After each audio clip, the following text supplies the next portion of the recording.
Halo, perkenalkan nama saya Gabriela Jennifer Sandi dengan NIM 182-23092 dan pada kesempatan kali ini saya akan menjelaskan mengenai proses sampling dan rekonstruksi dari sinyal untuk sistem multimedia. Oke, yang pertama adalah pengertian dari sinyal itu sendiri. Sinyal adalah suatu bentuk informasi yang berubah terhadap waktu atau terhadap variabel lainnya dan digunakan untuk mentransmisikan data dari suatu tempat ke tempat lain. Berdasarkan bentuknya, sinyal dapat dibagi menjadi dua, yaitu sinyal analog dan sinyal digital. Selanjutnya, sinyal analog itu sendiri adalah suatu sinyal yang direpresentasikan dengan fungsi yang kontinu. Sinyal ini memiliki sumbu yang halus, memiliki bentuk grafik yang halus dan tanpa putus-putus. Pada sumbu waktu dan amplitudenya, fungsinya membentuk suatu fungsi yang kontinu, seperti pada gambar di samping ini. Selanjutnya adalah sinyal digital. Perbedaannya dengan sinyal analog, sinyal digital ini direpresentasikan dengan sekumpulan nilai diskrit yang terdefinisi di saat tertentu. Grafiknya memiliki suatu bentuk yang patah-patah dengan contoh data biner komputer. Data biner komputer itu memiliki nilai yaitu seperti 1010. Pada gambar di samping terdapat bentuk sinyal digital yang patah-patah tidak seperti sinyal analog tadi. Selanjutnya adalah proses sampling. Proses sampling adalah pencuplikan nilai atau angka dari suatu sinyal yang dilakukan secara periodik. Proses ini mengubah sinyal analog kontinu menjadi serangkaian nilai diskrit dengan mengambil sampel pada interval waktu tertentu. Jadi jika dibayangkan pada sebuah grafik yang kontinu, terdapat suatu sampel waktu di titik-titik tertentu yang diambil. Itulah proses sampling. Selain itu, proses rekonstruksi adalah suatu proses yang mengubah sinyal diskrit atau hasil sampling tadi kembali menjadi sinyal analog atau yang berbentuknya mulus. Jadi dari yang sudah dipotong patah-patah menjadi bentuk yang mulus lagi dengan konsep yang mendekati bentuk aslinya. Karena contohnya jika titik-titik atau sampel yang diambil itu berjarak berjauhan, kita tidak bisa membentuk suatu bentuk yang dekat dengan bentuk aslinya. Contoh yang pertama adalah di fotografi digital. Pada bentuk sampling, saat kita mengambil foto dengan kamera digital, cahaya dari objek yang diterima oleh sensor kamera itu terdiri dari jutaan piksel kecil yang menangkap intensitas cahaya. Intensitas cahaya ini ditangkap pada titik-titik tertentu saja. Ini adalah proses sampling di mana cahaya kontinu atau analog itu diubah menjadi titik-titik diskrit yang digital.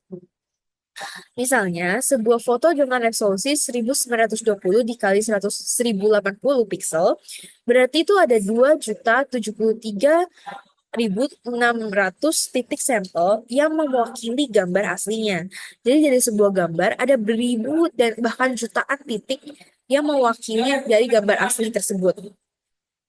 Selanjutnya, dari sisi rekonstruksi, saat kita melihat sebuah foto di layar, komputer menggunakan data piksel tadi yang udah dikodekan dan merekonstruksinya kembali menjadi sebuah gambar yang menampilkan warna. Contohnya pada PPT ini, kita bisa melihat warna-warna yang ditampilkan dengan intensitas cahaya yang sesuai. Jika resolusinya rendah atau jumlah pikselnya terlalu sedikit, maka gambar itu bisa terlihat kotak-kotak atau kalau kita lihat ngeblur.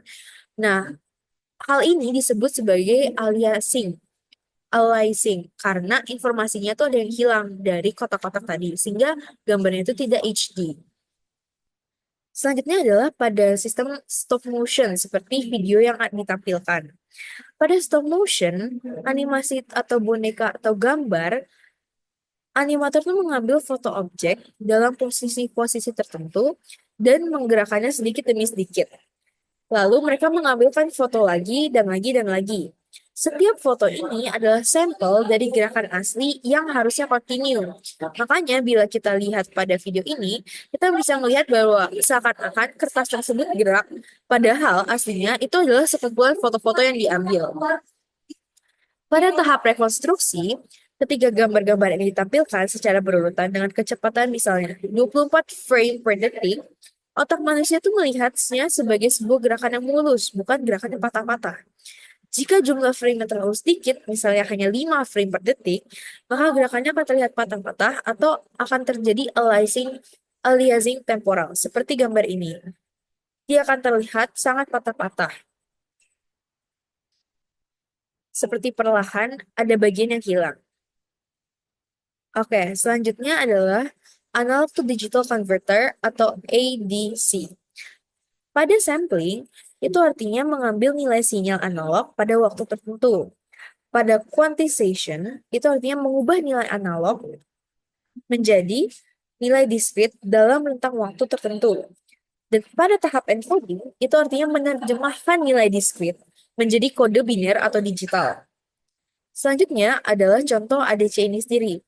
Ilustrasinya adalah dalam kehidupan sehari-hari, salah satunya dalam kamera digital. Kita mengambil gambar dari cahaya analog dan mengubahnya menjadi pixel digital. Yang kedua adalah pada mikrofon. Mikrofon itu menangkap suara manusia dan mengubahnya menjadi data digital dalam format MP3 atau WAV. Mikrofon itu menangkap suara kita sehingga akhirnya bisa kita dengar misalnya dalam platform seperti YouTube ataupun seperti Spotify dan dijadikan sebuah lagu. Selanjutnya adalah digital to analog converter. Fungsi dari DAC ini adalah menafsirkan kode biner, sehingga menentukan level tegangan atau arus berdasarkan data digital. Yang kedua adalah melewati filter low pass, yaitu menghaluskan sinyal digital menjadi sinyal analog yang lebih mulus. Karena awalnya adalah sinyalnya patah-patah sehingga menjadi sinyal digital yang lebih mulus. Nah, contoh DAC ini adalah speaker komputer yang mengubah file MP3 digital itu menjadi suara analog yang bisa kita dengar. Yang kedua adalah layar komputer. Dia tuh mengubah sinyal digital dari komputer menjadi suatu tampilan visual. Contoh yang saya sebutkan misalnya seperti sebuah film yang kita tonton dalam layar laptop kita. Dalam bidang matematika, sampling ini ada dua.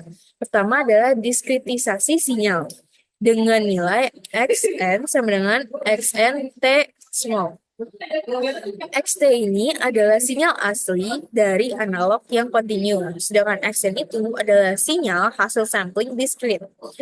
TS itu adalah periode dengan T-nya, T besarnya artinya time, periode sampling, maaf, T besar artinya periode sampling, yang berarti jarak antar sampel. Sedangkan Fs itu ada frekuensi dari sampling yang nilainya seperti S.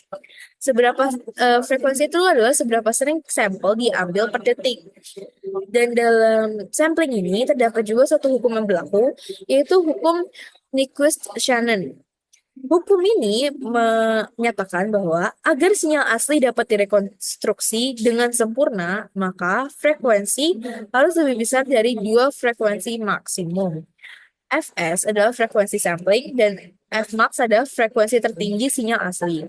Jika samplingnya terlalu jarang atau Fs-nya kurang dari 2 Fmax, maka akan terjadi aliasing, yaitu kesalahan rekonstruksi karena informasi ada yang hilang. Jadi ada sebagian atau sepotong bagian yang tidak jelas ataupun hilang. Selanjutnya adalah rekonstruksi dalam matematika. Dalam matematika, rekonstruksi itu ada interpolarisasi sinyal. Rekonstruksi adalah proses yang membuat sinyal diskrit atau XN kembali menjadi sinyal analog atau XT. Nah, hal ini dilakukan dengan interpolasi sinc. Dengan rumus XT sama dengan sigma XN dikali sinc dalam kurung T kurangin periode per periode. Fungsi sinc ini adalah sinc S sama dengan sinc Px per Px. Fungsi sinc ini bernilai 1 pada titik sampel dan 0 pada titik lainnya, sehingga menjadi kekuatan sinyal asli. Prinsipnya adalah menghaluskan titik-titik sampel agar membentuk sinyal yang kontinu. Sekian dari penjelasan saya ini. Terima kasih.